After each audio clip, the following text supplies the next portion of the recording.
Good day. So, after natin mag-top balancing, so, naghintay ako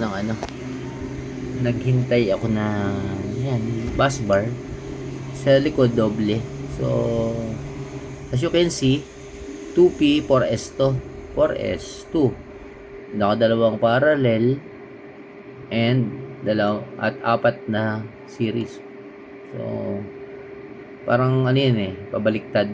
So, pwede siyang gawing 3P or 4P. So, isang battery pack, let's say yung 4 nasa left, so 70 Ah yan. 3 volts, 3 volts, 3 volts, 3 volts. So, kunwari, yung apat sa gilid. So, 3 volts, 3 volts, yan yung 12 volts. 12 volts pack yan. So, yan yung 12 volts pack. So, 70 Ah yan. So, nasa right side, itong another 12 pack na to. So, magiging ano siya. So, magiging 140 na siya. Both 70 Ah. So, 140, 12.8 volts, 140 amperes. Pwede mo naman siyang paghiwalayin dalawang battery pack. So, since isa lang kasi yung BMS na ginamit ko, at active balancer, so yan yun.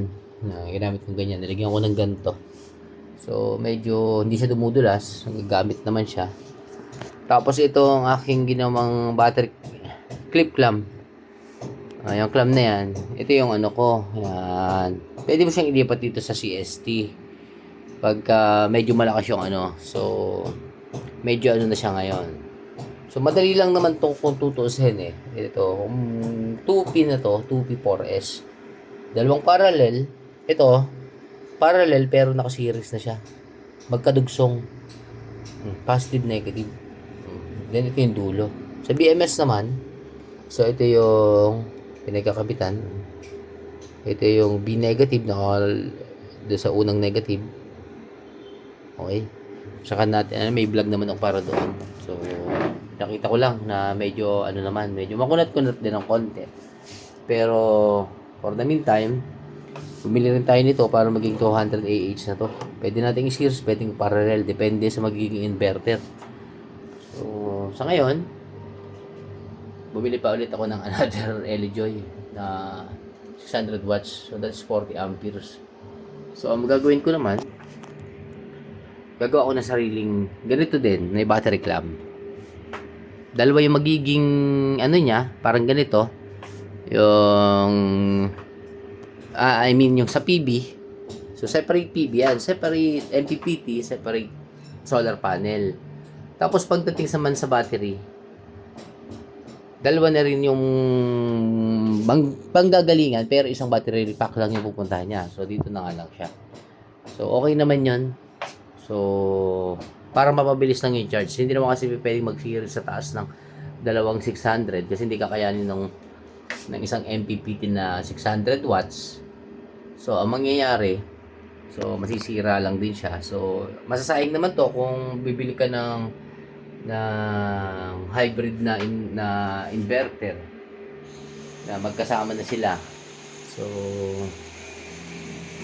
tinabihan ko na lang.